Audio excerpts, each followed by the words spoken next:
Una pequeña mendiga cuida de sus hermanos más pequeños en la calle, pasando hambre y frío. Cuando un millonario cruzó su camino, la vida ya no fue la misma y todo se transformó.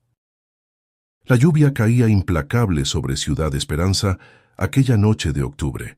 Mateo Suárez observaba las gotas golpear contra el ventanal de su lujosa residencia en Los Altos, el barrio más exclusivo de la ciudad.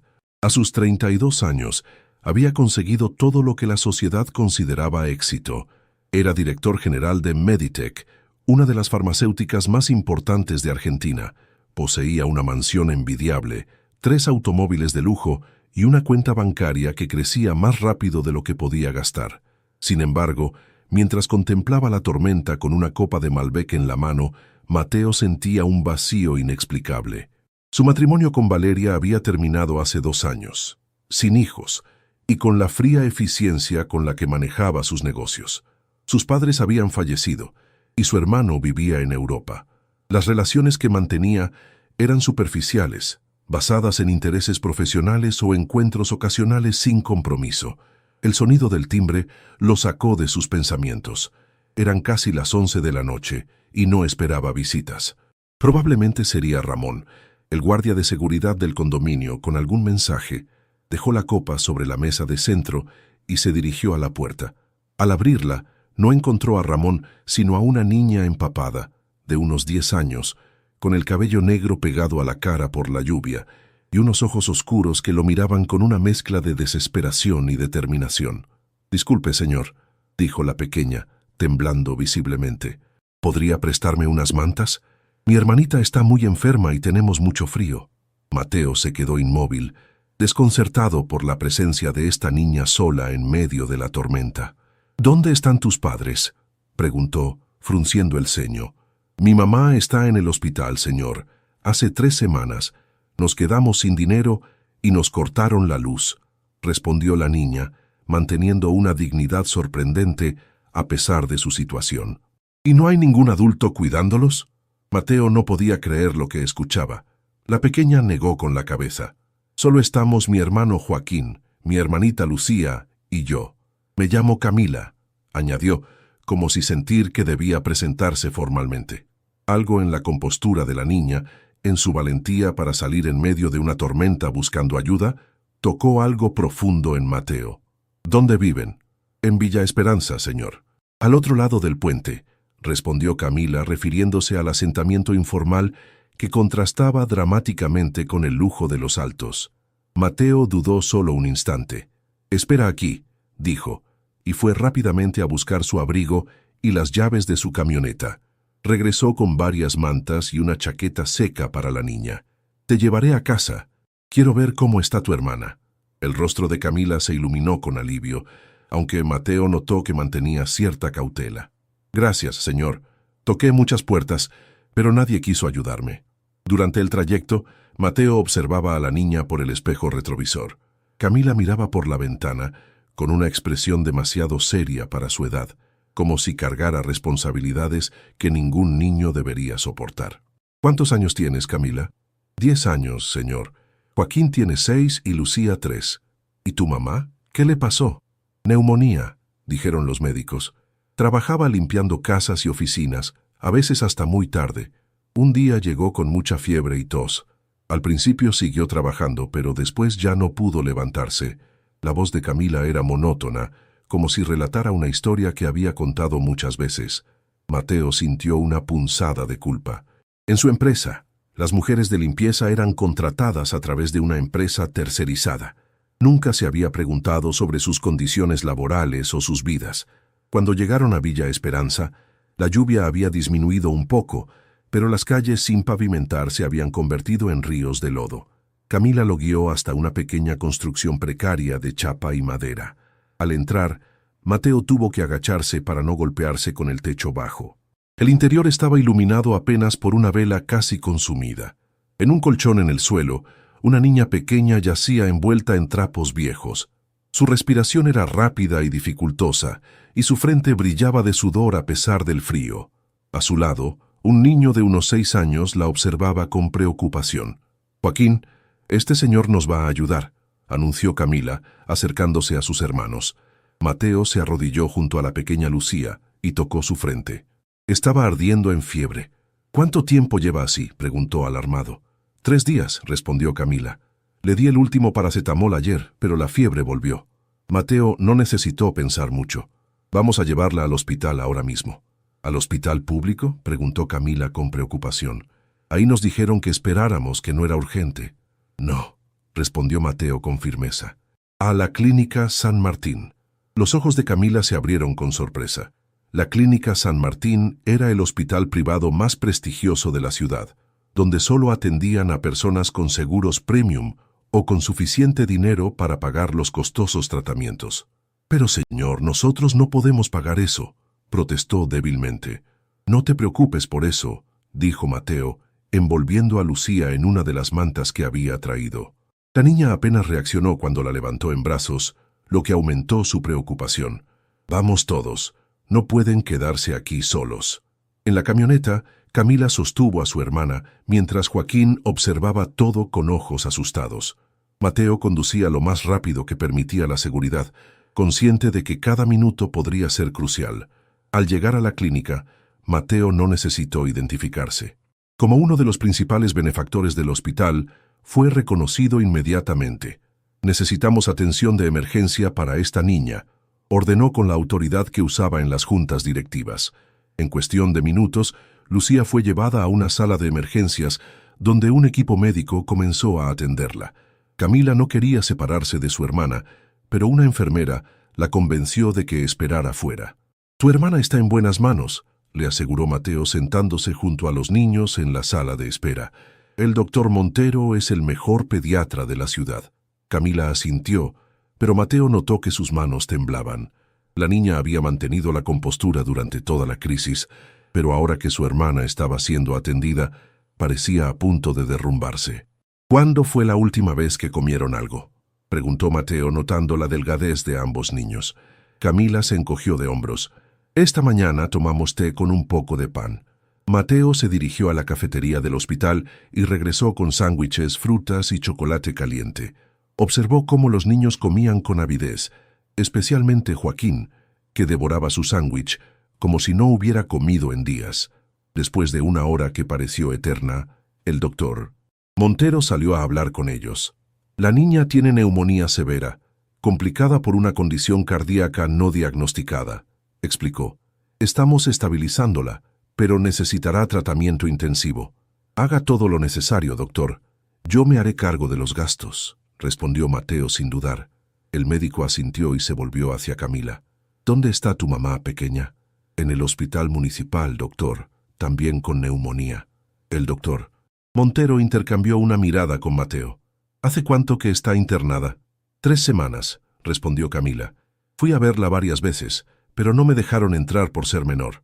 La última vez una enfermera me dijo que seguía grave». «Necesitamos más información sobre su madre», dijo el médico a Mateo.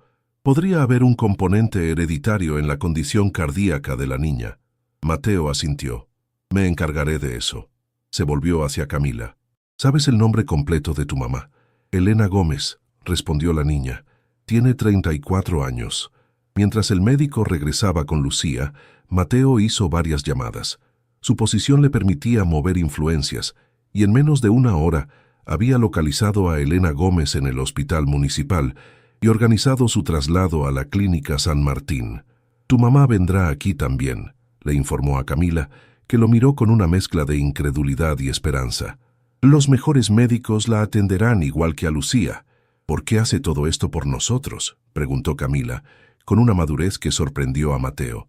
«Ni siquiera nos conoce». Mateo reflexionó un momento. ¿Por qué lo hacía? Algo en estos niños, especialmente en Camila, había despertado sentimientos que creía olvidados. Quizás era la valentía de la niña, o tal vez la soledad que reconocía en sus ojos, un reflejo de la suya propia. «A veces, Camila, las personas se encuentran justo cuando más se necesitan», respondió finalmente. «Ustedes necesitaban ayuda, y yo, quizás, necesitaba recordar lo que realmente importa». La noche avanzaba, y Joaquín finalmente se había quedado dormido en una de las sillas, con la cabeza apoyada en el regazo de su hermana. Camila luchaba por mantenerse despierta, pero el agotamiento comenzaba a vencerla. «Deberían descansar ambos», sugirió Mateo. «Puedo conseguir una habitación donde puedan dormir cómodamente». Camila negó con la cabeza. «Quiero estar cerca cuando traigan a mamá y necesito saber cómo sigue Lucía». Mateo admiró una vez más la determinación de esta niña que había asumido responsabilidades de adulto en circunstancias tan difíciles. «Te prometo que te avisaré inmediatamente si hay novedades. Pero necesitas descansar para poder cuidar de tus hermanos mañana». Finalmente Camila accedió. Mateo los llevó a una habitación privada que había solicitado con 2 camas cómodas. Ayudó a acostar a Joaquín, que apenas se movió, sumido en un sueño profundo. «Estaré justo afuera si necesitas algo», le aseguró a Camila, que ya se había acostado pero mantenía los ojos abiertos. «Intenta dormir un poco». «Gracias, señor», murmuró la niña, y por primera vez desde que la conoció, Mateo vio que sus ojos se llenaban de lágrimas. No eran lágrimas de tristeza, sino de alivio, como si por primera vez en mucho tiempo pudiera permitirse ser una niña y no la cuidadora de todos. Mateo salió de la habitación conmovido. En el pasillo se encontró con el doctor Montero, que venía a informarle sobre el estado de Lucía. «La niña está respondiendo bien a los antibióticos, pero su condición cardíaca requerirá cirugía eventualmente», explicó el médico. «Es una comunicación interventricular, un defecto congénito que debería haber sido tratado hace tiempo». «¿Es operable?», preguntó Mateo preocupado. «Completamente. Con la cirugía adecuada y rehabilitación, podrá llevar una vida normal. Pero primero debemos controlar la infección y fortalecerla». Mateo asintió aliviado. «¿Y su madre? ¿Ha llegado ya?» «Acaba de ingresar. Está en estado crítico, con neumonía bilateral severa y desnutrición. La han intubado y está en cuidados intensivos». La gravedad en el rostro del médico preocupó a Mateo. «¿Se recuperará?» «Es difícil hacer pronósticos en estos casos», respondió el doctor Montero con cautela. «Haremos todo lo posible, pero ha estado recibiendo tratamiento insuficiente durante semanas. Su cuerpo está muy debilitado». Mientras el médico se alejaba, Mateo se quedó contemplando la puerta de la habitación donde dormían Camila y Joaquín. ¿Qué pasaría con estos niños si su madre no sobrevivía? ¿Quién cuidaría de ellos? Por primera vez en años, Mateo Suárez sintió que tenía un propósito más allá de acumular riqueza y poder. Estos niños lo necesitaban, y de alguna manera él también los necesitaba a ellos. Afuera, la tormenta finalmente amainaba, pero Mateo sabía que para Camila, Joaquín y Lucía, la verdadera tormenta apenas comenzaba, y él había decidido, sin siquiera verbalizarlo, que no los abandonaría a su suerte. No sabía exactamente cómo, pero encontraría la manera de ayudarlos a atravesar esta crisis. Con esta resolución, se sentó en una silla fuera de la habitación, preparado para velar el sueño de los niños durante lo que quedaba de la noche. Mañana sería un nuevo día, con nuevos desafíos, pero por primera vez en mucho tiempo, Mateo sentía que estaba haciendo algo verdaderamente significativo. La mañana siguiente llegó con un cielo despejado que contrastaba con la tormenta de la noche anterior. Mateo despertó con un dolor en el cuello por haber dormido en la incómoda silla del hospital. Por un momento se sintió desorientado, hasta que los recuerdos de la noche anterior regresaron a su mente. La niña empapada en su puerta, la pequeña Lucía ardiendo en fiebre, el traslado de Elena Gómez. Se levantó y se asomó silenciosamente a la habitación. Camila y Joaquín seguían dormidos, exhaustos por las tensiones de los últimos días. Mateo aprovechó para ir a la cafetería, comprar desayuno para los niños y hacer algunas llamadas urgentes. «Claudia, necesito que canceles todas mis reuniones de hoy», le dijo a su asistente, «y contacta a Martínez del departamento legal. Necesito que venga a la clínica San Martín lo antes posible». Cuando regresó con bandejas de jugo, leche chocolatada, medialunas y frutas, encontró a Camila despierta, sentada en la cama con expresión preocupada. «Buenos días», saludó Mateo, intentando sonar animado. «Traje el desayuno. ¿Cómo está Lucía?», fue lo primero que preguntó la niña ignorando la comida. «Está respondiendo bien al tratamiento», respondió Mateo. «Podemos ir a verla después de desayunar». «¿Y mi mamá? ¿Ya la trajeron?». Mateo dejó las bandejas sobre una mesa y se sentó en el borde de la cama. «Sí, Camila, tu mamá está aquí, pero...» dudó. buscando las palabras adecuadas para explicarle la situación a una niña de 10 años. Está muy enferma. Los médicos están haciendo todo lo posible para ayudarla.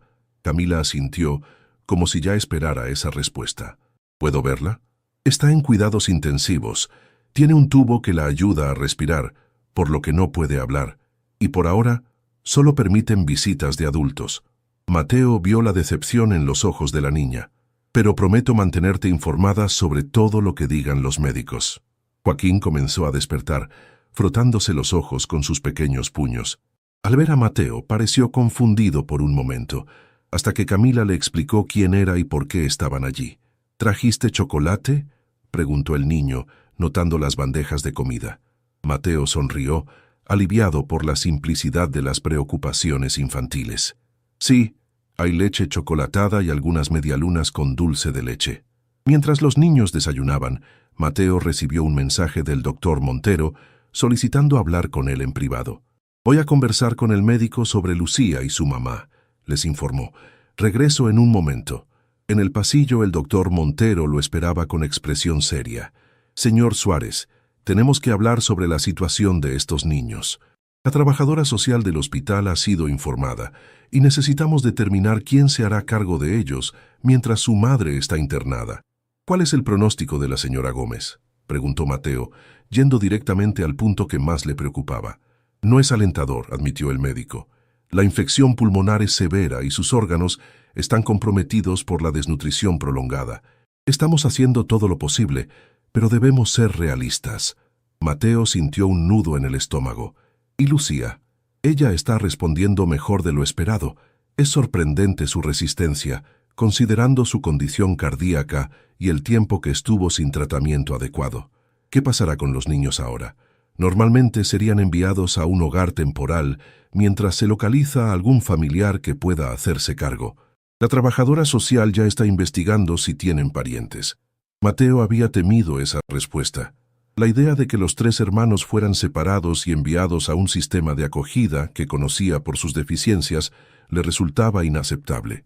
«Quiero hacerme cargo de ellos», dijo con una determinación que sorprendió incluso a él mismo. «Temporalmente, mientras su madre se recupera». El doctor Montero lo miró con asombro. «Señor Suárez, aprecio su generosidad, pero no es tan simple.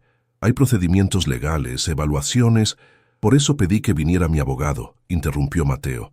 «Sé que hay procesos que seguir, pero estos niños necesitan estabilidad ahora mismo. Tienen una hermana hospitalizada y una madre en estado crítico. Lo último que necesitan es ser enviados con extraños». Antes de que el médico pudiera responder, una mujer de mediana edad con expresión severa se acercó a ellos.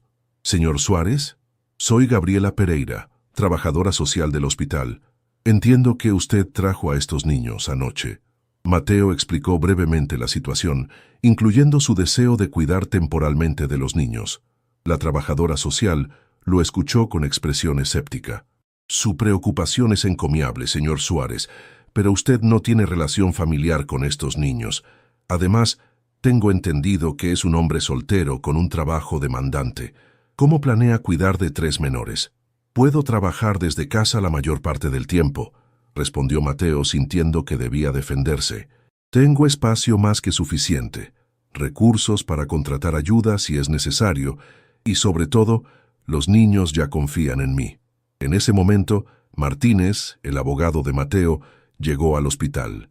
Después de ponerlo al tanto de la situación, ambos se reunieron con la trabajadora social y el director del hospital en una oficina privada. La discusión fue larga y por momentos tensa.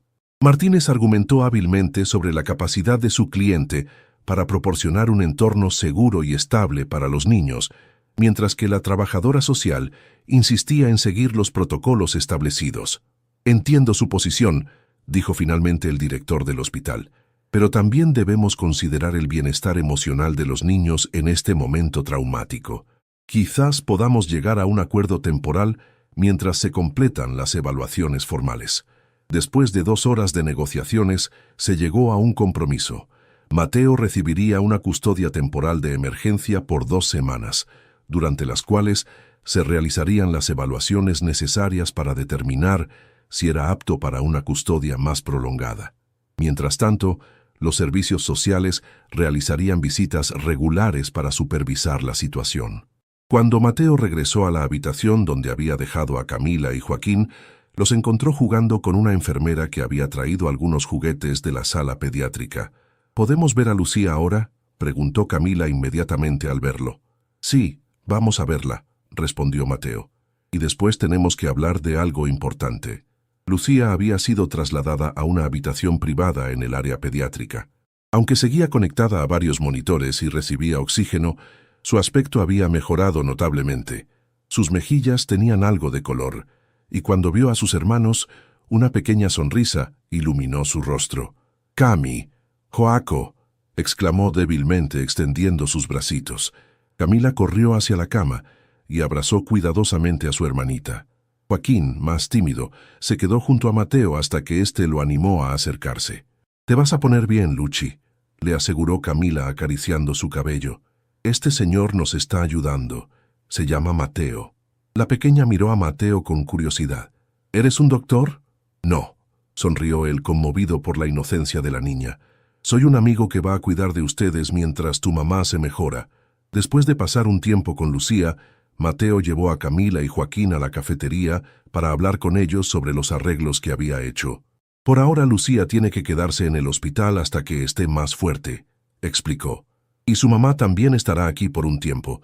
Mientras tanto, ustedes necesitan un lugar donde quedarse». «Podemos volver a casa», sugirió Camila, aunque sin mucha convicción.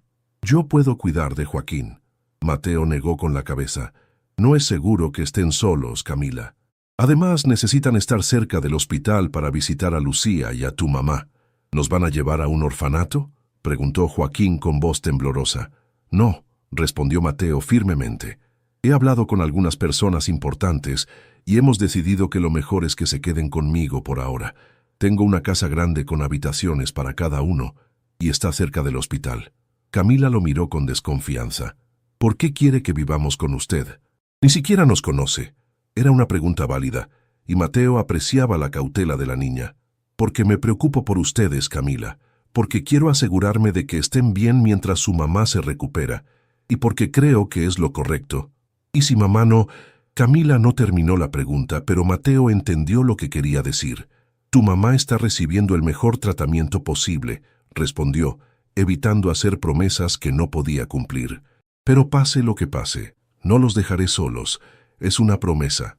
Esa tarde, después de completar el papeleo necesario y recoger algunas pertenencias básicas de los niños en su precaria vivienda, Mateo los llevó a su casa en Los Altos.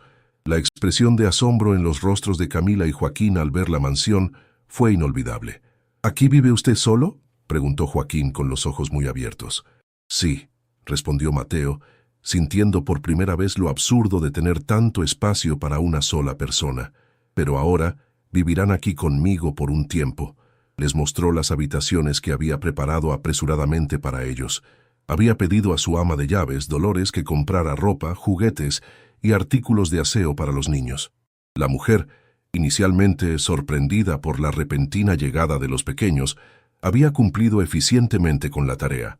«Mañana podemos ir a comprar más cosas que necesiten», ofreció Mateo, «y también visitaremos a Lucía y a su mamá en el hospital». Esa noche, mientras cenaban en la enorme mesa del comedor que nunca antes había albergado a niños, Mateo observaba a Camila y Joaquín.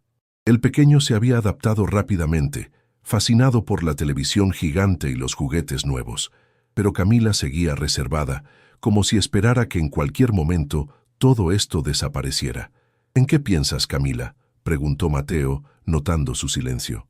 «En mi mamá», respondió la niña, «y en que todo esto es muy extraño». «Lo sé», asintió Mateo. «Para mí también es nuevo. Nunca he cuidado de niños antes». «¿Por qué no tiene hijos?», preguntó Joaquín con la directa curiosidad infantil. Mateo sonrió con cierta tristeza.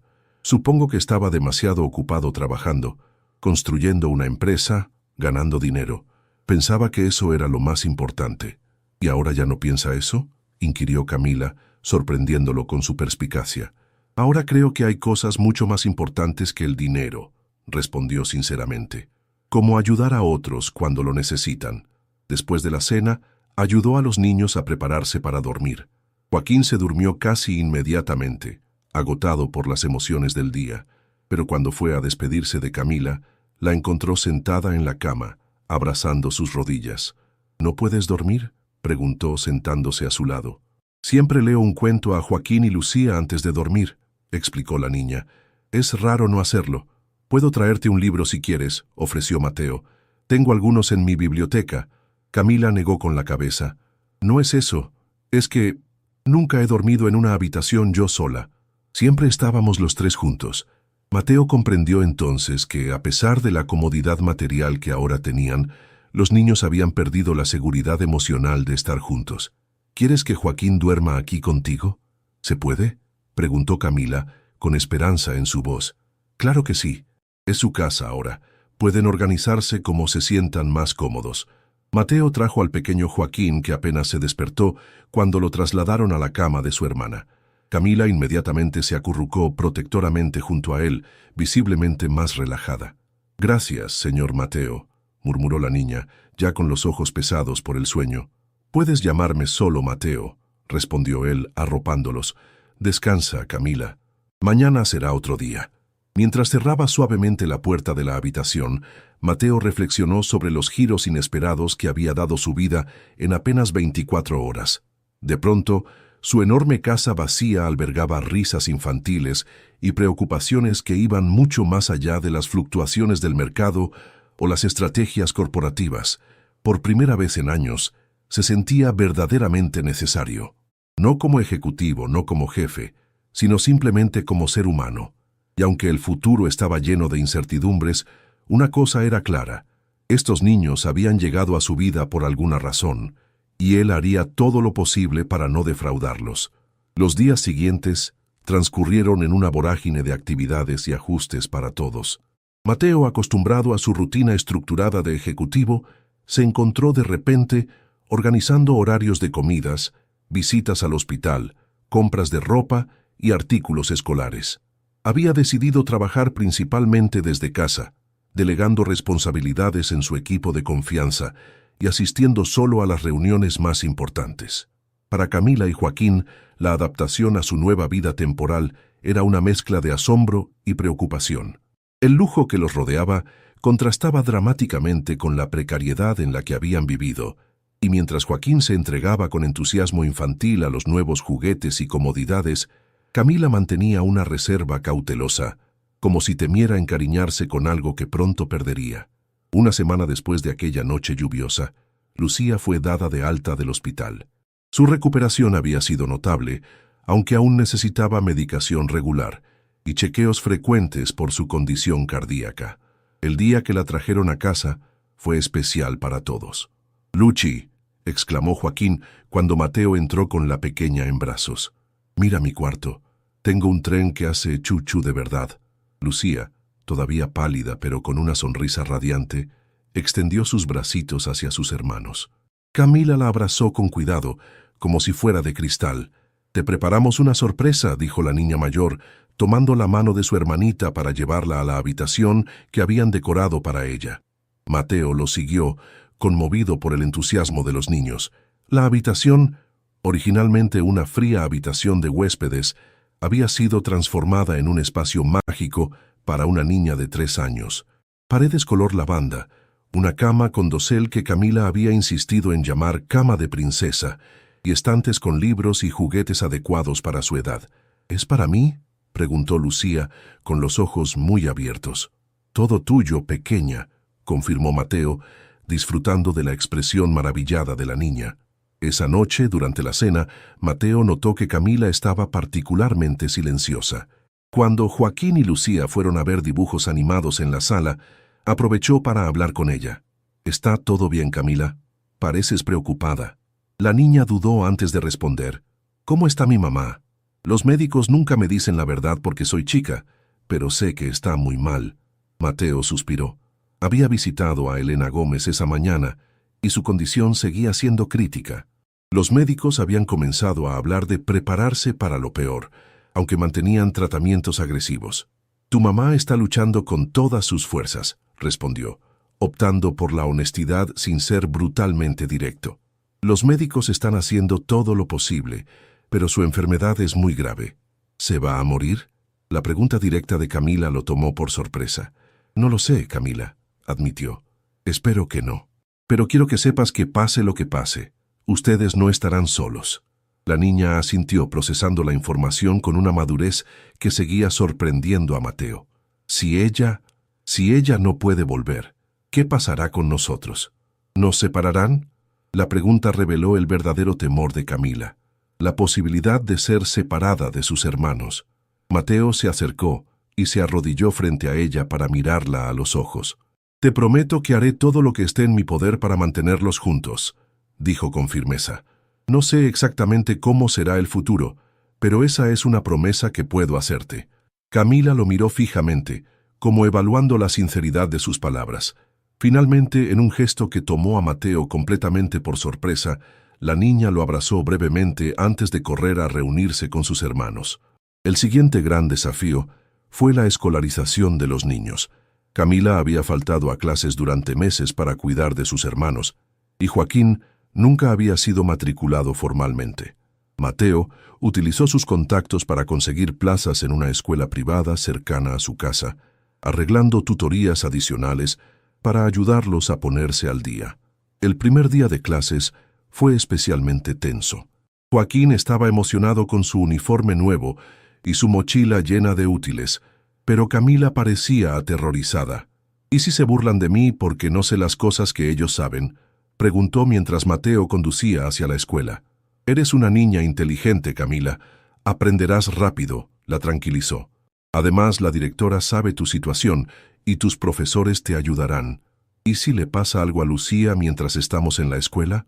Dolores cuidará bien de ella y yo estaré trabajando desde casa. Si surge cualquier problema, iré a buscarlos inmediatamente». Al llegar a la escuela, Mateo acompañó a los niños hasta sus respectivas aulas. Joaquín se integró rápidamente, fascinado por el colorido salón de primer grado y los otros niños. Camila, en cambio, se quedó junto a la puerta de su clase, visiblemente incómoda entre compañeros que la miraban con curiosidad. «Estaré aquí mismo a la hora de la salida», le prometió Mateo. «Y recuerda, puedes llamarme si necesitas algo». Mientras regresaba a casa, Mateo reflexionó sobre lo rápido que estos niños se habían convertido en el centro de su vida. Sus preocupaciones, sus necesidades, sus miedos. Todo ello ocupaba ahora un espacio en su mente que antes estaba reservado exclusivamente para estrategias de negocios y cifras de ganancias. En casa, encontró a Lucía jugando tranquilamente bajo la supervisión de Dolores, quien había desarrollado un cariño especial por la pequeña. «Es un ángel, señor», comentó el ama de llaves, «tan dulce y agradecida por todo. Esos niños han pasado por mucho». Mateo asintió pensativo. Demasiado para su corta edad. Esa tarde, después de recoger a Camila y Joaquín de la escuela, los llevó al hospital para visitar a su madre. Elena Gómez seguía en cuidados intensivos, pero los médicos habían accedido a permitir una breve visita de los niños, considerando la gravedad de su estado. «Recuerden», les explicó Mateo antes de entrar, «su mamá tiene muchos tubos y máquinas que la ayudan a respirar. No puede hablar, pero puede escucharlos». Camila asintió solemnemente, tomando la mano de Joaquín. Lucía, demasiado pequeña para comprender completamente, se aferraba a Mateo. La imagen de Elena en la cama de hospital, conectada a ventiladores y monitores, era impactante incluso para Mateo. Para los niños, ver a su madre en ese estado debía ser aterrador. Sin embargo, Camila se acercó con determinación, seguida por Joaquín. «Hola, mamá», dijo la niña tomando suavemente la mano de Elena. «Estamos bien. Un señor muy bueno nos está cuidando. Y Lucía ya está mejor». Joaquín, con lágrimas silenciosas rodando por sus mejillas, solo pudo decir: «Te extraño, mami», antes de esconder su rostro en el brazo de su hermana. Mateo se acercó con Lucía, quien miró a su madre con curiosidad. «Mami duerme», comentó la pequeña. «Sí, cielo. Está descansando para ponerse mejor», respondió Mateo, aunque no estaba seguro de si sus palabras eran una mentira piadosa o una esperanza genuina. Después de la visita, llevó a los niños a tomar helado, intentando levantar sus ánimos. Mientras los observaba disfrutar del postre, su teléfono sonó. Era Martínez, su abogado. «Mateo, tenemos un problema», dijo sin preámbulos. La trabajadora social ha presentado un informe cuestionando tu idoneidad como guardián temporal. Argumenta que tu estilo de vida y compromisos laborales no son compatibles con el cuidado de 3 niños pequeños. Mateo sintió que el suelo se abría bajo sus pies. ¿Qué significa eso exactamente? Quieren una audiencia con el juez de familia para reconsiderar la custodia. Están sugiriendo separar a los niños en diferentes hogares de acogida más adecuados. Eso es inaceptable, respondió Mateo, alejándose para que los niños no escucharan la conversación. Prometí a Camila que no los separarían. Lo sé, y estoy preparando nuestra defensa, pero debes saber que será una batalla difícil. No tienes relación familiar con ellos, y el sistema tiende a favorecer soluciones tradicionales. Después de colgar, Mateo observó a los 3 hermanos. Lucía había manchado su rostro con helado de chocolate, y Camila la limpiaba pacientemente mientras Joaquín contaba animadamente algo sobre su primer día de escuela. En solo una semana, estos niños se habían convertido en una parte esencial de su vida. La idea de que pudieran ser separados y enviados con extraños le resultaba insoportable. Esa noche, después de acostar a los niños, Mateo se encerró en su despacho y comenzó a investigar todas las opciones legales disponibles. Si el sistema quería quitarle a estos niños, tendría que enfrentarse a todos los recursos que su posición y fortuna podían movilizar. Mientras revisaba documentos legales y hacía llamadas, se dio cuenta de que estaba dispuesto a luchar con la misma determinación con la que había construido su imperio empresarial. Pero esta vez no se trataba de ganancias o poder. Se trataba de 3 pequeños seres humanos que habían llegado a su vida de la manera más inesperada, trayendo consigo un propósito que nunca había sentido antes. La audiencia con el juez de familia fue programada para la semana siguiente. Mateo preparó meticulosamente su caso con Martínez, reuniendo testimonios del personal del hospital, de la escuela, incluso de sus vecinos, todos atestiguando su compromiso con el bienestar de los niños. El día anterior a la audiencia, recibió una llamada urgente del hospital. El doctor Montero quería verlo inmediatamente. Con un presentimiento sombrío, Mateo se dirigió a la clínica, donde el médico lo esperaba con expresión grave. La condición de la señora Gómez ha empeorado significativamente, informó. Sus órganos están fallando a pesar de nuestros esfuerzos. Creo que deberíamos preparar a los niños. Mateo sintió un peso aplastante en el pecho, no por él, sino por Camila, Joaquín y Lucía, que estaban a punto de perder a su madre cuando ya habían perdido tanto. ¿Cuánto tiempo?, preguntó con voz ronca. Días, quizás horas, respondió el médico con pesar. Lo siento mucho. Esa noche, Mateo enfrentó la conversación más difícil de su vida. Reunió a Camila y Joaquín en la sala. Lucía ya estaba dormida, y con toda la gentileza posible, les explicó que su madre estaba muy enferma y que los médicos creían que pronto iría al cielo. Joaquín rompió a llorar inmediatamente, pero Camila permaneció en silencio, con la mirada fija en algún punto distante. Su falta de reacción preocupó a Mateo más que cualquier llanto. ¿Podemos verla mañana?, preguntó finalmente la niña, con voz controlada. Por supuesto, respondió Mateo. Iremos temprano. Esa noche, mientras la casa dormía, Mateo escuchó suaves sollozos provenientes de la habitación de Camila. Silenciosamente, abrió la puerta y la encontró sentada en la cama, abrazando sus rodillas, llorando en silencio para no despertar a sus hermanos, que dormían junto a ella. Sin decir nada, Mateo se sentó a su lado y puso un brazo alrededor de sus hombros. Para su sorpresa, Camila no se apartó. En lugar de eso, se apoyó contra él y dejó que sus lágrimas fluyeran libremente por primera vez.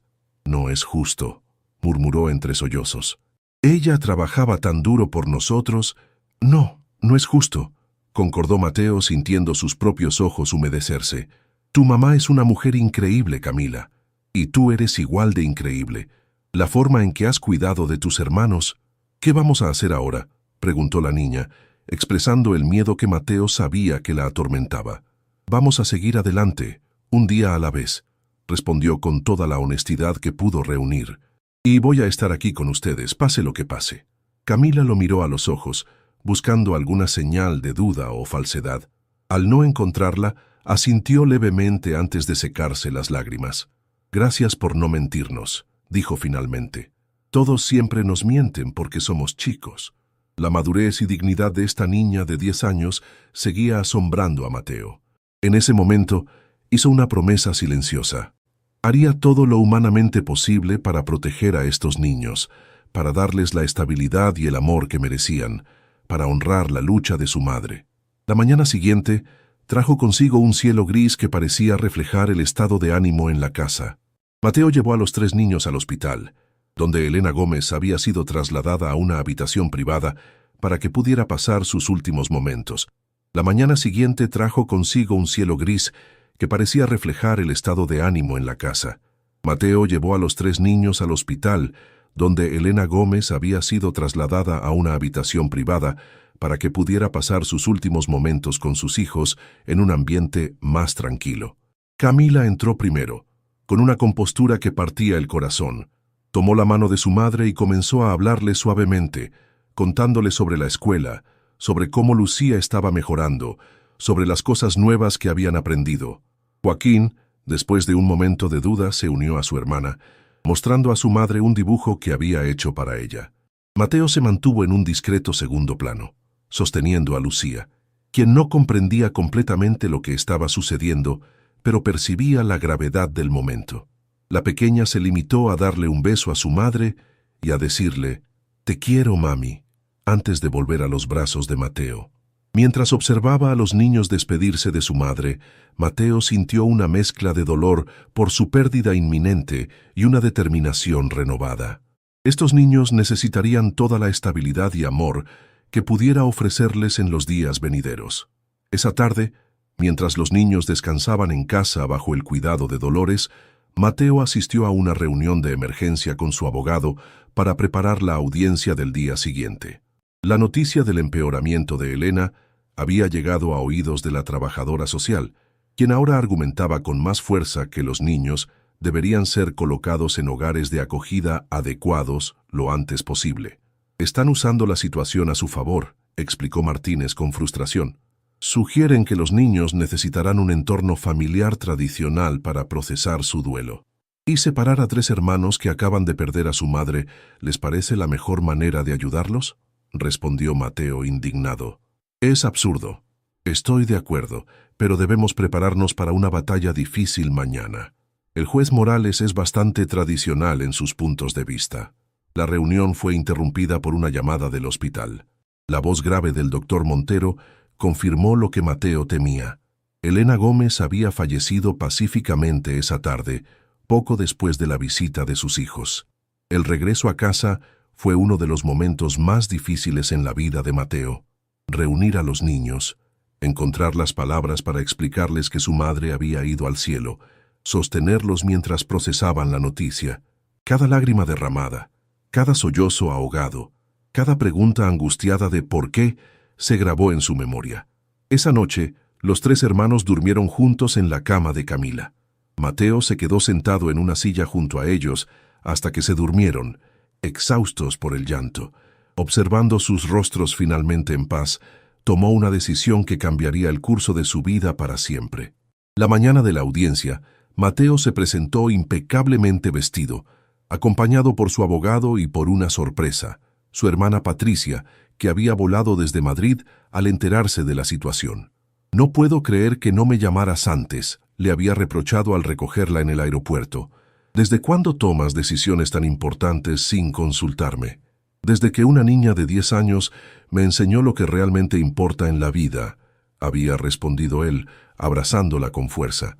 La presencia de Patricia, una respetada pediatra casada y con 2 hijos, fortalecía considerablemente su caso.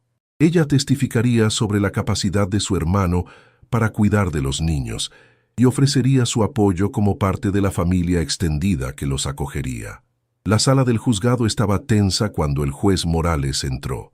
La trabajadora social presentó primero sus argumentos, enfatizando la falta de experiencia de Mateo con niños, su exigente carrera y la ausencia de una figura materna en el hogar. Cuando llegó el turno de Mateo, se levantó con determinación.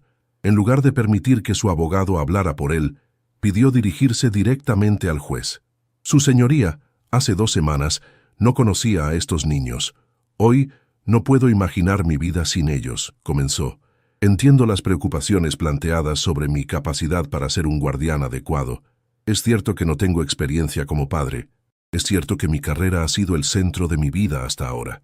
Pero también es cierto que estoy dispuesto a hacer todos los cambios necesarios para darles a Camila, Joaquín y Lucía el hogar estable y amoroso que merecen. Mateo hizo una pausa, mirando directamente al juez. Estos niños acaban de perder a su madre. Han pasado por más sufrimiento del que cualquier niño debería experimentar. Lo último que necesitan ahora es ser separados de los únicos que les quedan, sus hermanos. Les prometí que los mantendría juntos, y estoy aquí para cumplir esa promesa. Luego, Mateo reveló su plan. Había iniciado los trámites para reducir su jornada laboral, delegando responsabilidades en su equipo directivo.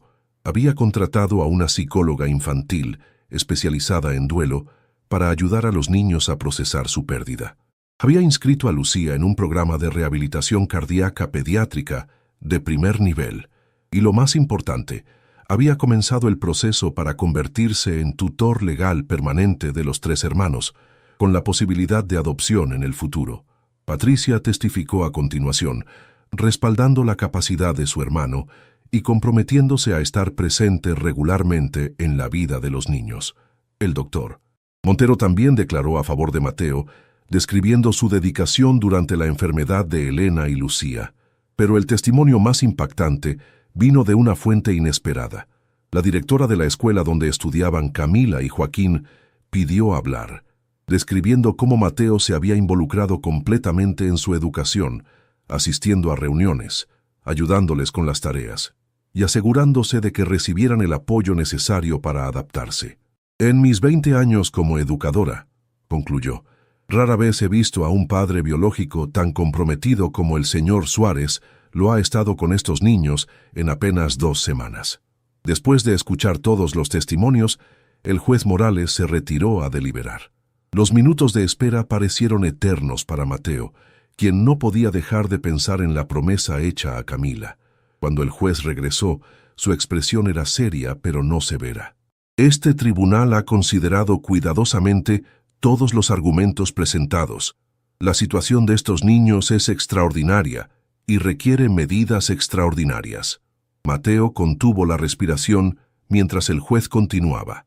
Si bien reconozco las preocupaciones planteadas por los servicios sociales, también debo considerar el bienestar emocional de 3 menores que acaban de sufrir una pérdida traumática. Separar a estos hermanos en este momento sería añadir un trauma adicional innecesario. El juez miró directamente a Mateo. Señor Suárez, este tribunal le concede la custodia temporal de Camila, Joaquín y Lucía Gómez por un periodo de 6 meses, durante el cual se realizarán evaluaciones regulares. Si al término de este periodo se determina que el arreglo es beneficioso para los niños, se considerará su solicitud de tutela permanente. La sensación de alivio que inundó a Mateo fue indescriptible. Había ganado tiempo para demostrar que podía ser lo que estos niños necesitaban, tiempo para construir una familia verdadera. Esa tarde, cuando regresó a casa con Patricia, los niños los esperaban ansiosamente con Dolores. Aunque todavía estaban de luto por su madre, Mateo podía ver la preocupación en sus ojos sobre su propio futuro. «Tengo noticias importantes», anunció reuniéndolos en la sala. «El juez ha decidido que pueden quedarse conmigo». «¿Para siempre?», preguntó Joaquín con una mezcla de esperanza y miedo. «Por ahora, por 6 meses seguro», explicó Mateo con honestidad. «Y después, si todo va bien, podría ser permanente. Si ustedes quieren, claro». Camila, que había permanecido callada, finalmente habló. «¿Y si no funciona? ¿Si es demasiado para usted?». Mateo se arrodilló frente a ella, mirándola a los ojos. «Camila, esto no es una prueba que podamos aprobar o reprobar. Es un camino que vamos a recorrer juntos. Habrá días difíciles, seguramente cometeré errores porque nunca he sido padre antes. Pero te prometo que nunca me rendiré con ustedes». La niña lo estudió por un momento, con esa mirada penetrante que parecía ver directamente a su alma. Finalmente, asintió levemente. «Nosotros tampoco nos rendiremos contigo», dijo, usando por primera vez el tú en lugar del formal usted. Ese pequeño cambio, esa mínima señal de confianza, significó más para Mateo que cualquier contrato millonario que hubiera firmado en su vida. Los meses siguientes fueron un periodo de profunda transformación para todos. El duelo por Elena se manifestaba de maneras diferentes en cada uno de los niños. Joaquín tenía pesadillas frecuentes y buscaba constantemente la seguridad de abrazos y confirmaciones de que no sería abandonado. Lucía, demasiado pequeña para comprender completamente la permanencia de la muerte, preguntaba regularmente cuándo volvería su mamá, cada vez aceptando con más resignación la gentil explicación de que mamá estaba en el cielo y no podía regresar. Camila, sin embargo, canalizó su dolor en una determinación casi feroz de cuidar de sus hermanos y adaptarse a su nueva vida. Se esforzaba intensamente en la escuela, ayudaba en casa y rara vez hablaba de sus propios sentimientos. La psicóloga infantil, doctora Rojas, había advertido a Mateo sobre este comportamiento. Está reprimiendo su dolor para mantenerse fuerte, explicó durante una de sus sesiones privadas. Es un mecanismo de supervivencia que desarrolló durante los meses que tuvo que hacerse cargo de todo. Necesitamos ayudarla a entender que ahora puede permitirse ser una niña, que no tiene que ser la adulta de la familia. Siguiendo el consejo de la terapeuta, Mateo buscaba momentos para conectar individualmente con cada niño. Con Joaquín era fácil. El pequeño disfrutaba de los juegos, las historias, los paseos al parque. Con Lucía, las sesiones de rehabilitación cardíaca se habían convertido en un tiempo especial que compartían, donde Mateo la animaba en cada pequeño progreso. Pero con Camila, la conexión era más compleja. La niña mantenía cierta distancia emocional, como si temiera invertir demasiado en esta nueva relación. Fue Patricia quien sugirió una idea durante una de sus visitas semanales. ¿Has notado cómo observa los libros en tu biblioteca?, comentó. Siempre está mirándolos cuando cree que nadie la ve. Creo que le encanta leer, pero quizás no se atreve a pedirte que le prestes los libros. Esa noche, después de acostar a los más pequeños, Mateo encontró a Camila en el pasillo, mirando efectivamente hacia la puerta cerrada de la biblioteca. ¿Te gustaría entrar?, ofreció, sorprendiéndola. Hay muchos libros que podrían interesarte. La niña asintió tímidamente, y Mateo abrió la puerta de la habitación que había sido su refugio personal durante años. Las paredes estaban cubiertas de estanterías del suelo al techo, llenas de libros de todos los géneros y épocas. «Puedes tomar cualquier libro que quieras», dijo Mateo. «Esta biblioteca también es tuya ahora». Camila recorrió la habitación con reverencia, pasando sus dedos por los lomos de los libros.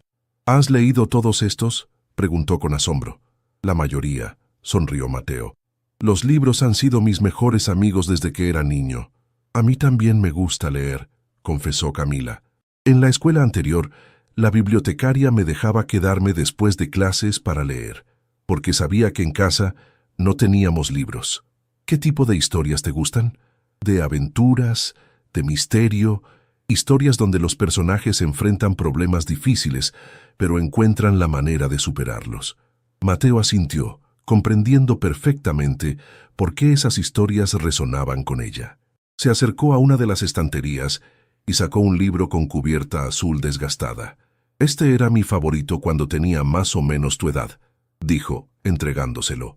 «Es sobre una niña que descubre un mundo mágico y debe encontrar el valor para salvarlo». Camila tomó el libro con cuidado como si fuera un tesoro. «¿Puedo llevármelo a mi habitación?». «Por supuesto. Y cuando lo termines, podemos hablar sobre él si quieres y elegir otro». Ese fue el comienzo de un ritual que transformaría su relación. Cada noche, después de que Joaquín y Lucía se dormían, Mateo y Camila pasaban media hora en la biblioteca, discutiendo el libro que ella estaba leyendo o eligiendo uno nuevo. Poco a poco, estas conversaciones literarias se fueron expandiendo a temas más personales. «¿Por qué nunca te casaste?», preguntó Camila una noche mientras hojeaba un nuevo libro. La pregunta tomó a Mateo por sorpresa. «Estuve casado hace tiempo con una mujer llamada Valeria, pero no funcionó». «¿Por qué no?». «Supongo que ambos queríamos cosas diferentes de la vida», reflexionó Mateo. «Yo estaba obsesionado con mi trabajo, con construir mi empresa. Ella quería viajar, vivir experiencias, tener hijos. Al final, nos dimos cuenta de que nos habíamos convertido en extraños que compartían una casa. ¿La extrañas? A veces extraño la idea de lo que podríamos haber sido, respondió honestamente.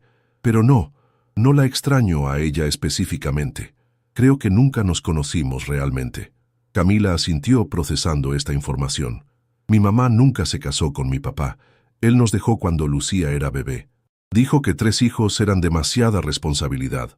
La amargura en su voz era evidente, y Mateo sintió una oleada de rabia hacia ese hombre desconocido que había abandonado a su familia. Algunas personas no están preparadas para ser padres, dijo cuidadosamente. Pero eso no tiene nada que ver con ustedes. El problema estaba en él, no en ti o tus hermanos. Lo sé, respondió Camila con una madurez sorprendente. Mi mamá siempre nos dijo que éramos lo mejor que le había pasado, aunque la vida fuera difícil. Tu mamá era una mujer extraordinaria, afirmó Mateo. Crió a 3 niños maravillosos en circunstancias muy difíciles. Eso requiere una fuerza y un amor inmensos. Los ojos de Camila se humedecieron, pero no lloró. En cambio, cambió de tema, preguntando sobre otro libro que había visto en la estantería. Mateo respetó su necesidad de distanciarse de las emociones dolorosas, sabiendo que el proceso de duelo llevaría tiempo. Mientras los niños se adaptaban a su nueva vida, Mateo también experimentaba profundos cambios. Su perspectiva sobre el trabajo, el éxito y la felicidad se había transformado completamente. Las largas horas en la oficina, las negociaciones agresivas, la constante búsqueda de expansión y ganancias, todo eso parecía ahora secundario, frente a momentos como ver a Lucía dar sus primeros pasos sin fatigarse, escuchar a Joaquín leer en voz alta una historia completa por primera vez, o compartir una conversación significativa con Camila. Su equipo directivo había notado el cambio.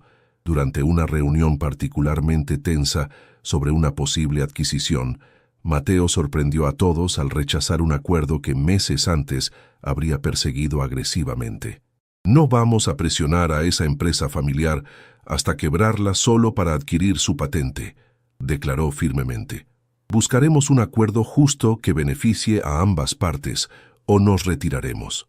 Pero podríamos aumentar nuestro valor de mercado en un 15% si adquirimos esa tecnología, protestó uno de los directores. ¿A costa de destruir una empresa que da trabajo a 50 familias? Respondió Mateo. No todo se trata de números en una planilla. Hay personas reales detrás de cada decisión que tomamos. Su cambio de filosofía empresarial desconcertó a algunos, pero inspiró a otros. Sorprendentemente, la nueva aproximación más ética y centrada en las personas no perjudicó los resultados financieros. Por el contrario, atrajo a socios e inversores que compartían valores similares. En casa, la dinámica familiar se iba consolidando gradualmente. Dolores, inicialmente contratada como ama de llaves, se había convertido en una figura casi abuela para los niños. Patricia y su familia visitaban regularmente, ofreciendo a los pequeños la experiencia de primos y una familia extendida que nunca habían tenido. Las visitas de seguimiento de los servicios sociales, que al principio habían sido tensas y escrutadoras, se volvieron cada vez más positivas. La trabajadora social, inicialmente escéptica, tuvo que reconocer que los niños estaban prosperando en su nuevo entorno. Nunca pensé que diría esto, admitió durante su 5ª visita. Pero usted ha creado un hogar verdadero para estos niños, señor Suárez. Es evidente cuánto han progresado en estos meses. A medida que se acercaba el final del periodo de prueba de 6 meses, Mateo comenzó a preparar su solicitud formal para la tutela permanente. Martínez, su abogado, estaba optimista sobre sus posibilidades. Todos los informes son favorables, explicó durante una reunión. La escuela, los médicos, la terapeuta, incluso los servicios sociales, todos confirman que los niños están bien adaptados y felices. Además, has demostrado un compromiso excepcional con su bienestar. ¿Qué hay sobre la adopción?, preguntó Mateo. Era un tema que había estado considerando cuidadosamente. Es posible, pero es un proceso más largo y complejo, respondió Martínez. Primero aseguremos la tutela permanente. Después, si los niños están de acuerdo, podemos iniciar el proceso de adopción. Esa noche, Mateo decidió hablar con los niños sobre el futuro. Después de la cena, los reunió en la sala para una reunión familiar, un concepto que había introducido para discutir decisiones importantes que afectaban a todos. Como saben, pronto se cumplen los 6 meses desde que el juez decidió que vivirían conmigo, comenzó. La próxima semana tendremos otra audiencia para decidir si pueden quedarse permanentemente. ¿Nos pueden llevar a otro lugar?, preguntó Joaquín con alarma. Es posible, pero muy poco probable, respondió Mateo con honestidad. Todos los informes son positivos y creo que el juez verá que estamos bien juntos. Pero antes de la audiencia, quiero saber cómo se sienten ustedes. ¿Les gustaría quedarse aquí conmigo de forma permanente? Sí, exclamó Lucía inmediatamente, lanzándose a sus brazos. Quiero quedarme con tío Mateo. Joaquín asintió vigorosamente. Me gusta vivir aquí. Mi escuela es genial y Dolores hace las mejores empanadas del mundo. Mateo sonrió ante el entusiasmo de los pequeños, pero su mirada se dirigió a Camila, quien permanecía pensativa. ¿Y tú, Camila? ¿Qué piensas? La niña lo miró directamente. Si nos quedamos permanentemente, significa que serás como nuestro papá. La pregunta iba al corazón del asunto, y Mateo respondió con cuidado. Legalmente sería su tutor, responsable de cuidarlos y protegerlos hasta que sean adultos, pero en la práctica sí, sería como un padre para ustedes, aunque nunca pretendería reemplazar a su madre o borrar su memoria. Camila asintió, procesando esta información. ¿Y si algún día te cansas de nosotros, o si conoces a alguien y quieres formar tu propia familia? Camila, dijo Mateo con firmeza, ustedes ya son mi familia. No existe cansarse de la familia, y si algún día conozco a alguien especial, esa persona tendría que aceptar que venimos en paquete, los 4 juntos. La niña mantuvo su mirada fija en él, como evaluando la sinceridad de sus palabras. Finalmente, una pequeña sonrisa apareció en sus labios. Entonces sí me gustaría quedarme, permanentemente. El alivio que sintió Mateo fue inmenso. Había temido que Camila, con su cautela natural y su miedo al abandono, pudiera resistirse a la idea de un arreglo permanente. «Hay algo más que quiero preguntarles», continuó, sintiendo que era el momento adecuado. «En el futuro, si todo va bien con la tutela permanente, existe la posibilidad de que los adopte legalmente. Eso significaría que legalmente serían mis hijos. Incluso podrían llevar mi apellido si quisieran. Pero es una decisión muy importante que no tenemos que tomar ahora. Solo quería que supieran que es una posibilidad, para que puedan pensarlo. ¿Seríamos los Suárez?», preguntó Joaquín, probando cómo sonaba. «Podrían ser Gómez Suárez, para mantener el apellido de su mamá también», sugirió Mateo. «Me gusta cómo suena», sonrió el niño.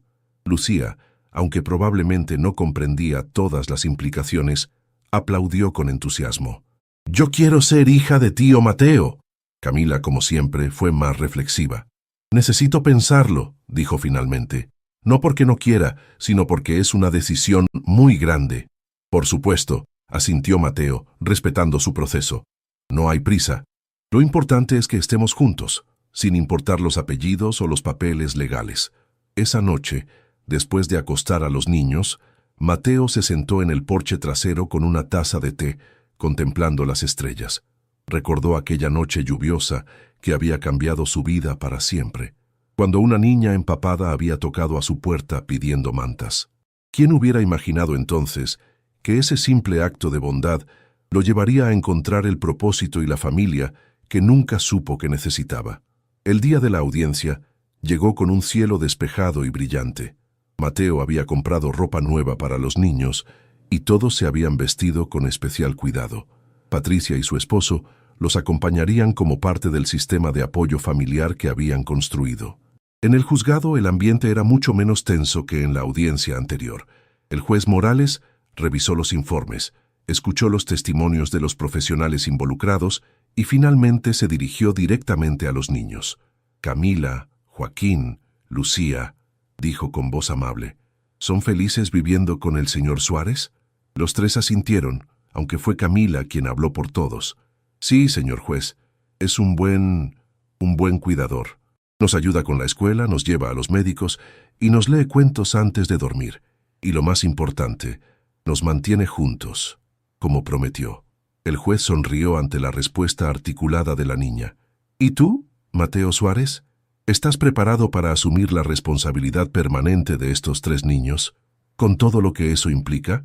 Mateo miró a los 3 pequeños antes de responder. Su señoría, estos niños me han enseñado más sobre el amor, la resiliencia y el verdadero significado de la familia en 6 meses que todo lo que aprendí en mis 32 años anteriores. No puedo imaginar mi vida sin ellos. Estoy completamente comprometido con su bienestar y felicidad, hoy y siempre. El juez asintió satisfecho con la respuesta. Basándome en los informes presentados y en lo que he visto hoy, este tribunal otorga a Mateo Suárez la tutela legal permanente de Camila, Joaquín y Lucía Gómez. Además, se aprueba su solicitud para iniciar el proceso de adopción, que podrá completarse en el plazo de 1 año si todas las partes siguen de acuerdo. La sala estalló en aplausos discretos de Patricia y su familia. Mateo, abrumado por la emoción, abrazó a los 3 niños que respondieron con igual entusiasmo. ¿Eso significa que podemos quedarnos para siempre?, preguntó Joaquín, buscando confirmación. Sí, para siempre, respondió Mateo, con la voz quebrada por la emoción. Al salir del juzgado, Camila tomó la mano de Mateo, un gesto espontáneo que significaba más que 1000 palabras. Juntos, caminaron hacia el futuro, no como un hombre solitario y 3 huérfanos, sino como una familia verdadera, forjada no por la sangre, sino por el amor, la elección y la promesa de estar siempre unidos, pasara lo que pasara. 1 año había transcurrido desde aquella noche lluviosa en que Camila tocó la puerta de Mateo. La vida de todos había cambiado drásticamente durante ese periodo, transformaciones que ninguno hubiera podido imaginar.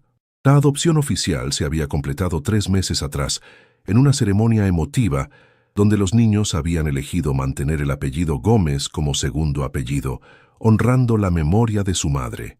Ahora eran legalmente Camila, Joaquín y Lucía Gómez Suárez, y la casa que una vez había sido la fría mansión de un soltero adinerado, se había transformado en un hogar vibrante lleno de risas, juegos y ocasionales discusiones infantiles. Lucía, ahora con 4 años, había florecido tras su cirugía cardíaca. De la niña pálida y frágil que apenas podía caminar sin fatigarse, quedaba poco rastro. Ahora era una pequeña enérgica que asistía al jardín de infantes y tomaba clases de ballet, actividad que adoraba. Sus rizos oscuros y su sonrisa contagiosa la convertían en la favorita de todos sus maestros. Joaquín, a sus 7 años, se había revelado como un estudiante brillante, con particular talento para las matemáticas y las ciencias. Su curiosidad insaciable mantenía a Mateo constantemente buscando respuestas a preguntas como ¿por qué el cielo es azul? ¿O cómo respiran los peces? Recientemente, había comenzado a tomar clases de ajedrez, demostrando una habilidad estratégica sorprendente para su edad. Camila, ahora con 11 años, había experimentado la transformación más profunda. La niña seria y desconfiada que cargaba el peso del mundo sobre sus pequeños hombros había dado paso gradualmente a una preadolescente más relajada y confiada. Aunque mantenía cierta madurez que la distinguía de sus compañeros, ahora también disfrutaba de actividades propias de su edad. Había entrado al equipo de natación de la escuela, participaba en el club de lectura y recientemente había comenzado a mostrar interés en aprender a tocar la guitarra. Mateo también había cambiado. Su empresa seguía prosperando, pero bajo una nueva filosofía que priorizaba la responsabilidad social y el bienestar de los empleados. Había implementado políticas de horarios flexibles para padres y madres, un centro de cuidado infantil en las oficinas principales y un programa de becas para hijos de empleados. La revista Empresas Argentinas lo había destacado recientemente como ejemplo de un nuevo tipo de liderazgo corporativo más humano y sostenible. Pero el cambio más significativo, siga Claude 3.7 Sonnet, capítulo 5, El regreso del pasado, continuación. Pero el cambio más significativo en Mateo era personal. El hombre que una vez había medido su valor por el tamaño de su cuenta bancaria y sus logros profesionales, ahora encontraba su mayor satisfacción en momentos cotidianos. Ayudar a Joaquín con su proyecto de ciencias, aplaudir en la primera presentación de ballet de Lucía o discutir un libro con Camila. Las arrugas de preocupación que antes marcaban su frente habían sido reemplazadas por líneas de expresión alrededor de sus ojos, resultado de sonreír más en el último año que en toda su vida adulta anterior. La mañana de un sábado particularmente soleado, Mateo preparaba el desayuno mientras los niños dormían. Habían desarrollado una tradición de desayunos especiales los fines de semana: pancakes con forma de animales, huevos revueltos con queso y chocolate caliente con canela. Mientras batía la masa para los pancakes, sonó el timbre. Era inusual recibir visitas tan temprano. Mateo se limpió las manos y fue a abrir, esperando encontrar quizás a Patricia, quien a veces aparecía los sábados con sus hijos para pasar el día. Pero no era Patricia quien esperaba en el umbral. Era un hombre de unos 35 años, delgado, con el cabello oscuro y rasgos que resultaban vagamente familiares. Vestía jeans gastados y una camisa arrugada, y parecía nervioso. —¿Mateo Suárez? —preguntó el desconocido. —Sí, soy yo —respondió Mateo, intrigado. —¿En qué puedo ayudarlo? El hombre tomó aire, como reuniendo valor. —Mi nombre es Daniel Gómez. Soy... Era el esposo de Elena Gómez, el padre de Camila, Joaquín y Lucía. Mateo sintió como si le hubieran arrojado un balde de agua helada. Daniel Gómez, el hombre que había abandonado a Elena con 3 niños pequeños, que nunca había enviado dinero, que ni siquiera había aparecido cuando ella enfermó. El hombre que, según Camila, había dicho que 3 hijos eran demasiada responsabilidad. —¿Qué quiere? —preguntó Mateo, su voz repentinamente fría. Daniel pareció encogerse ante la hostilidad apenas velada. —Solo quiero ver a mis hijos. Me enteré de lo de Elena hace poco. Estuve trabajando en Chile, sin comunicación. —¿Sin comunicación durante años? —interrumpió Mateo, incrédulo. Elena murió hace más de un año. —Lo sé y no tengo excusa —admitió Daniel bajando la mirada. Fui un cobarde. Me asusté con la responsabilidad, con la pobreza, pero he cambiado. Estoy sobrio desde hace 8 meses. Tengo un trabajo estable como mecánico y necesito ver a mis hijos. Mateo se debatía entre la rabia y la cautela. Por un lado, este hombre había causado un daño incalculable a Elena y los niños con su abandono. Por otro, legalmente era el padre biológico, y aunque la adopción estaba completa, los niños tenían derecho a conocer su historia. «Los niños están durmiendo», dijo finalmente, «y no voy a despertarlos para esto. Además, necesito verificar su identidad y sus intenciones antes de permitirle cualquier contacto con ellos». Daniel asintió, como si esperara esta respuesta. «Lo entiendo. Aquí está mi identificación, y este es mi número de teléfono. Estoy quedándome en un hotel cerca del centro. Puede investigarme todo lo que quiera». Mateo tomó la tarjeta que le ofrecía, estudiando la identificación. «Le llamaré», dijo secamente, «pero debe entender algo. Esos niños han pasado por mucho. Finalmente tienen estabilidad y seguridad. No permitiré que nadie, ni siquiera su padre biológico, aparezca para perturbar eso». «No quiero perturbarlos», respondió Daniel con voz quebrada. «Solo quiero conocerlos, pedirles perdón, hacer lo correcto aunque sea tarde». Antes de que Mateo pudiera responder, escuchó una voz detrás de él que hizo que se le helara la sangre. «¿Papá?» Camila estaba en el pasillo, con el cabello despeinado por el sueño y los ojos muy abiertos, fijos en el hombre que estaba en la puerta. Daniel la miró con una mezcla de asombro y dolor. «¿Camila? Dios mío, estás tan grande». La niña se quedó inmóvil, como paralizada. Su rostro, normalmente expresivo, se había convertido en una máscara impenetrable. Mateo reaccionó rápidamente, colocándose protectoramente junto a Camila. «Camila, este es Daniel Gómez. Dice ser tu padre biológico». «Lo es», confirmó ella con voz plana. «Lo reconocí por la foto que mamá guardaba». Daniel dio un paso hacia adelante, pero se detuvo cuando vio a Camila retroceder instintivamente.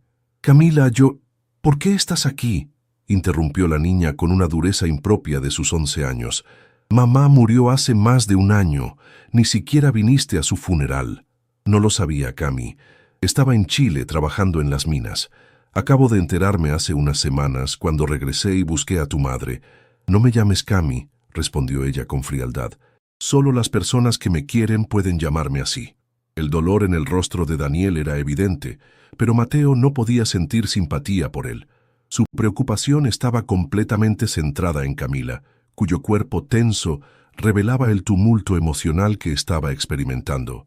«Creo que este no es el momento adecuado», dijo Mateo firmemente. «Daniel, le llamaré para coordinar otro encuentro, en circunstancias más apropiadas». Daniel asintió derrotado. «Lo entiendo. Lo siento, Camila. No quería aparecerme así. Por favor, dile a Joaquín y Lucía que estoy aquí, que quiero verlos cuando estén listos». Camila no respondió. Simplemente se dio la vuelta y caminó hacia la cocina con la espalda rígida y los puños apretados. Después de que Daniel se marchara, Mateo encontró a Camila sentada en la isla de la cocina, mirando fijamente la masa de pancakes abandonada. «¿Estás bien?», preguntó suavemente, sentándose frente a ella. «¿Por qué vino ahora?», respondió ella con otra pregunta. «Después de todos estos años, después de que mamá muriera sola en ese hospital». Mateo eligió sus palabras cuidadosamente. «Dice que no sabía lo de tu mamá hasta hace poco, que ha cambiado y quiere conocerlos». «No lo necesitamos», afirmó Camila con vehemencia. «Tenemos una familia ahora. Te tenemos a ti. Y siempre me tendrán», aseguró Mateo. «Nada cambiará eso. Pero él es tu padre biológico y tal vez...». «No es mi padre», interrumpió Camila. «Un padre no abandona a sus hijos. Un padre no deja que su esposa trabaje hasta enfermarse mientras él desaparece. Tú eres más padre que él, aunque solo llevemos un año juntos». Mateo sintió una mezcla de orgullo y preocupación ante estas palabras. «Camila, entiendo tu enojo. Tienes todo el derecho a sentirte así, pero también creo que todos merecemos una segunda oportunidad. No digo que debas perdonarlo o aceptarlo en tu vida, solo que quizás deberías escuchar lo que tiene que decir». Camila lo miró con intensidad. «¿Y si quiere llevarnos con él? Legalmente es nuestro padre». «No, legalmente yo soy su padre ahora», aclaró Mateo. «La adopción está completa. Él renunció a sus derechos paternales al abandonarlos. Nadie puede separarlos de mí a menos que yo sea declarado no apto, lo cual no va a suceder». Esta confirmación pareció tranquilizar ligeramente a Camila. «No quiero que Joaquín y Lucía sepan que está aquí. No todavía. Lucía ni siquiera lo recuerda. Y Joaquín apenas. Les rompería el corazón». «Respetaré tu decisión por ahora», acordó Mateo, «pero eventualmente tendremos que decírselo, y mientras tanto investigaré a Daniel, me aseguraré de que sus intenciones sean genuinas». En ese momento se escucharon pasos apresurados bajando las escaleras, y Joaquín apareció en la cocina, seguido por una somnolienta Lucía. «¡Pancakes!», exclamó el niño, olvidando momentáneamente los buenos modales en su entusiasmo. Mateo y Camila intercambiaron una mirada de entendimiento antes de volver a la normalidad del desayuno familiar. Pero Mateo podía ver que detrás de la sonrisa forzada de Camila, una tormenta se estaba gestando. Los días siguientes fueron tensos. Mateo contrató discretamente a un investigador privado para verificar la historia de Daniel Gómez. Los resultados confirmaron parcialmente su relato. Había estado trabajando en una mina remota en Chile durante los últimos 3 años. Había completado un programa de rehabilitación por alcoholismo 8 meses atrás y ahora tenía un empleo estable como mecánico en un taller respetable. Mientras tanto, Camila se había vuelto más retraída. La psicóloga, doctora Rojas, con quien seguía teniendo sesiones quincenales, advirtió a Mateo sobre el impacto que la reaparición de Daniel podría tener en los avances que la niña había logrado. Camila finalmente estaba permitiéndose confiar, sentirse segura, explicó la terapeuta. La aparición repentina de su padre biológico ha reactivado sus miedos al abandono y su desconfianza. Necesitará mucho apoyo para procesar esto. Después de una semana de deliberación, Mateo decidió que era momento de hablar con Daniel nuevamente. Organizó un encuentro en una cafetería neutral, sin los niños, para establecer claramente los términos de cualquier posible relación futura. Daniel llegó puntualmente, luciendo más presentable que en su primera aparición. Se sentaron en una mesa apartada y Mateo fue directo al grano. «He verificado su historia», comenzó. «Parece que está diciendo la verdad sobre su trabajo en Chile y su rehabilitación. Pero necesito entender exactamente qué es lo que busca con mis hijos». Daniel notó el énfasis en «mis hijos», pero no lo cuestionó. «Solo quiero conocerlos, saber quiénes son, qué les gusta, cómo han crecido. No pretendo interferir en sus vidas o reclamar ningún derecho. Sé que perdí ese privilegio cuando los abandoné. ¿Y si ellos no quieren conocerlo?, preguntó Mateo directamente. Camila, especialmente, tiene sentimientos muy fuertes al respecto. Daniel bajó la mirada. Lo merezco. Ella era la mayor, la que más recuerda. Tenía solo 5 años cuando me fui, pero era tan despierta, tan observadora. Probablemente vio más de lo que debería sobre mis problemas con el alcohol, mis peleas con Elena. Ella también fue quien tuvo que hacerse cargo cuando su madre enfermó, añadió Mateo, sin poder contener cierta dureza en su voz. Una niña de 10 años cocinando, cuidando a sus hermanos, buscando ayuda en medio de una tormenta porque no tenían luz ni comida. El rostro de Daniel se contrajo de dolor. No puedo cambiar el pasado, dijo con voz quebrada. Si pudiera volver atrás, pero no puedo. Solo puedo intentar ser mejor ahora, mostrarles que he cambiado, que me importan. Mateo estudió al hombre frente a él. Parecía genuinamente arrepentido, pero la paternidad le había enseñado a ser cauteloso cuando se trataba del bienestar emocional de sus hijos. Propongo lo siguiente, dijo finalmente. Hablaré con los 3 sobre usted. Si están dispuestos, organizaré un encuentro supervisado, en un lugar neutral como un parque. Yo estaré presente todo el tiempo. Si alguno de ellos se siente incómodo o quiere irse, nos iremos inmediatamente. Y después de ese primer encuentro, evaluaremos cómo proceder. Daniel asintió agradecido por esta oportunidad. Es más de lo que merezco. Gracias. No lo hago por usted, aclaró Mateo. Lo hago por ellos, porque creo que necesitan cerrar este capítulo de sus vidas, sea reconciliándose con usted o despidiéndose definitivamente. Esa noche, después de la cena, Mateo reunió a los 3 niños en la sala para una conversación familiar.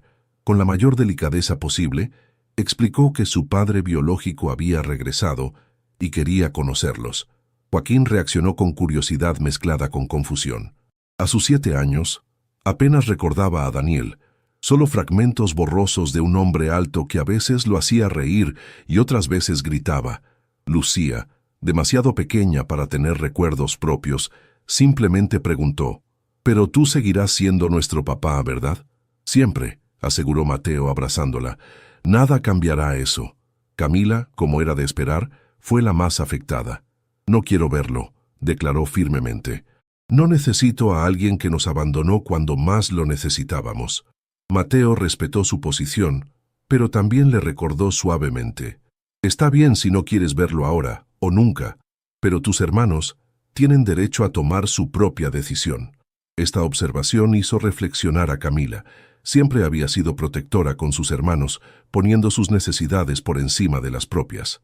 Después de un largo silencio, asintió reluctantemente. «Iré con ellos», decidió. «No porque quiera verlos, sino porque necesito estar ahí para protegerlos si él vuelve a lastimarnos». Mateo sintió un nudo en la garganta ante la valentía y el instinto protector de esta niña extraordinaria. «Estoy muy orgulloso de ti, Camila. Y recuerda, yo también estaré allí. Nadie va a lastimarlos». El encuentro se programó para el domingo siguiente en el Parque Centenario, un espacio abierto donde los niños se sentirían cómodos y libres. Mateo preparó cuidadosamente a los 3, explicándoles que podían irse en cualquier momento si se sentían incómodos y que no estaban obligados a nada. La mañana del encuentro, Camila estaba inusualmente silenciosa mientras se preparaba. Mateo la encontró en su habitación, sentada en la cama, mirando una vieja fotografía. «¿Es tu mamá?», preguntó suavemente, sentándose a su lado. Camila asintió. «¿Y él?», añadió, señalando a un hombre joven que sonreía junto a Elena, con un bebé en brazos que debía ser la propia Camila. «Se veían felices aquí». «Probablemente lo eran en ese momento», respondió Mateo. «Las personas y las relaciones son complicadas, Camila. A veces la gente que se ama también se lastima». «¿Crees que de verdad ha cambiado?», preguntó la niña, revelando la pregunta que realmente la atormentaba. «No lo sé», respondió Mateo honestamente. «La gente puede cambiar si realmente lo desea, pero solo el tiempo lo demostrará. Por eso vamos a ir paso a paso». Camila guardó la fotografía y se levantó, enderezando los hombros con determinación. «Estoy lista». El parque estaba lleno de familias disfrutando del domingo soleado. Daniel ya los esperaba en el lugar acordado, un área con mesas de picnic cerca del lago. Cuando vio acercarse a la familia, se puso de pie nerviosamente, con un paquete en las manos. Joaquín y Lucía se detuvieron, repentinamente tímidos, ante este extraño que supuestamente era su padre. Camila, fiel a su papel protector, se colocó ligeramente delante de ellos. «Hola», saludó Daniel con voz insegura, «gracias por venir». Mateo asintió brevemente y presentó formalmente a los niños, aunque era innecesario. «Joaquín, Lucía, Camila, este es Daniel Gómez. Traje algo para ustedes», dijo Daniel, extendiendo el paquete. «No son regalos exactamente, son recuerdos». Curiosos a pesar de su recelo, los niños se acercaron mientras Daniel abría el paquete. Contenía un álbum de fotografías y algunos objetos pequeños, un sonajero de madera tallada, un pequeño auto de juguete, una pulsera de cuentas coloridas. «Este sonajero era tuyo, Lucía», explicó, mostrándoselo a la pequeña. «Lo tallé yo mismo cuando tu mamá estaba embarazada. Y este autito fue tu primer juguete, Joaquín. Te encantaba llevarlo a todas partes». Los niños más pequeños comenzaron a relajarse gradualmente, fascinados por estos objetos que conectaban con una historia que apenas conocían. Camila, sin embargo, mantenía su distancia, observando cada movimiento de Daniel con ojos cautelosos. Cuando Daniel abrió el álbum de fotos, incluso ella no pudo resistir acercarse. Allí estaban: Elena joven y sonriente, Camila como bebé, luego como niña pequeña sosteniendo a un bebé Joaquín, y finalmente los tres hermanos juntos, cuando Lucía era apenas una recién nacida. «Tu mamá era la persona más fuerte que he conocido», dijo Daniel mirando una foto de Elena. «Trabajaba, estudiaba, cuidaba de ustedes, todo al mismo tiempo. Yo no era ni la mitad de fuerte que ella». «¿Por qué te fuiste?», preguntó Joaquín directamente, con la honestidad brutal de los niños. Daniel respiró profundamente antes de responder. «Porque tenía problemas, Joaquín. Bebía demasiado alcohol, perdía trabajos, discutía con tu mamá. Me asusté con la responsabilidad y huí, en lugar de enfrentar mis problemas y cuidar de mi familia. Fue el peor error de mi vida. ¿Y por qué volviste ahora?». Esta vez fue Camila quien habló, su voz cargada de emociones contenidas. «Porque finalmente enfrenté mis demonios», respondió Daniel, mirándola directamente. «Porque dejé de beber, busqué ayuda y entendí que les debía al menos una explicación, una disculpa, aunque sea tarde. No espero que me perdonen o me acepten en sus vidas. Solo quería que supieran que lo siento, profundamente, y que nunca dejé de pensar en ustedes». El silencio que siguió fue denso, cargado de emociones no expresadas. Finalmente, Lucía, con la inocencia de sus 4 años, se acercó a Daniel y tocó su mano. «¿Puedo ver más fotos de mamá?», preguntó simplemente. Y así, el hielo comenzó a romperse lentamente. Durante las siguientes 2 horas, compartieron historias, recuerdos, preguntas. Daniel respondió todo con honestidad, sin excusarse, asumiendo la responsabilidad de sus acciones. Mateo observaba atentamente, listo para intervenir si era necesario, pero permitiendo que la conversación fluyera naturalmente. Camila fue la última en bajar la guardia, pero eventualmente comenzó a hacer preguntas sobre su madre, sobre cómo se habían conocido, sobre los primeros años que ella apenas recordaba. Cuando llegó el momento de despedirse, Daniel no intentó abrazarlos ni forzar ninguna muestra de afecto. Simplemente les agradeció por darle esta oportunidad y expresó su esperanza de poder verlos nuevamente, si ellos lo deseaban. De regreso a casa, Mateo observó cuidadosamente las reacciones de los niños. Joaquín y Lucía parecían procesarlo como una aventura interesante, sin demasiada carga emocional. Camila, sin embargo, estaba inusualmente silenciosa. Esa noche, después de acostar a los pequeños, Mateo encontró a Camila en la biblioteca, sentada en el rincón de lectura que habían creado juntos, con las rodillas recogidas contra el pecho. «¿Quieres hablar sobre hoy?», preguntó suavemente, sentándose a su lado. Camila permaneció en silencio por un momento antes de responder. «No sé cómo sentirme. Una parte de mí quiere odiarlo por lo que hizo. Otra parte quiere conocerlo», sugirió Mateo cuando ella no continuó. «Tal vez», admitió reluctantemente. «Es extraño ver a alguien que se parece a ti, que comparte tu sangre, pero que es prácticamente un extraño. No hay una forma correcta o incorrecta de sentirse, Camila, aseguró Mateo. Y no tienes que decidir todo ahora. Pueden ir conociéndose gradualmente, a tu ritmo. ¿No te molesta?, preguntó ella, mirándolo directamente. Que queramos conocerlo, después de todo lo que has hecho por nosotros. Mateo sonrió con ternura. Camila, el amor no es un recurso limitado que deba racionarse. Pueden quererlo a él y quererme a mí. Pueden tener un padre biológico y un padre adoptivo. Mi amor por ustedes no depende de que me quieran exclusivamente. La niña pareció reflexionar profundamente sobre estas palabras. Creo que me gustaría verlo otra vez, dijo finalmente. Pero siempre contigo presente. Por supuesto, asintió Mateo. Iremos a su ritmo y estaré con ustedes en cada paso del camino. Esa noche, mientras Mateo se preparaba para dormir, reflexionó sobre los giros inesperados que la vida continuaba presentándole. Un año atrás, jamás habría imaginado que tendría 3 hijos, y ciertamente no habría anticipado que estaría ayudándolos a reconectar con el padre que los había abandonado. Pero si algo había aprendido en este viaje de paternidad, era que el amor verdadero significaba poner las necesidades de sus hijos por encima de sus propios miedos o inseguridades. Y si conocer a Daniel y entender su historia les ayudaba a sanar viejas heridas, entonces él haría todo lo posible para facilitar ese proceso, sin importar lo complicado que fuera. Con esa resolución en mente se durmió, preparado para enfrentar cualquier desafío que el futuro pudiera traer, porque ahora tenía algo que antes le faltaba, un propósito más grande que él mismo, una familia que amaba incondicionalmente, y la certeza de que, pasara lo que pasara, ya no estaba solo en el mundo.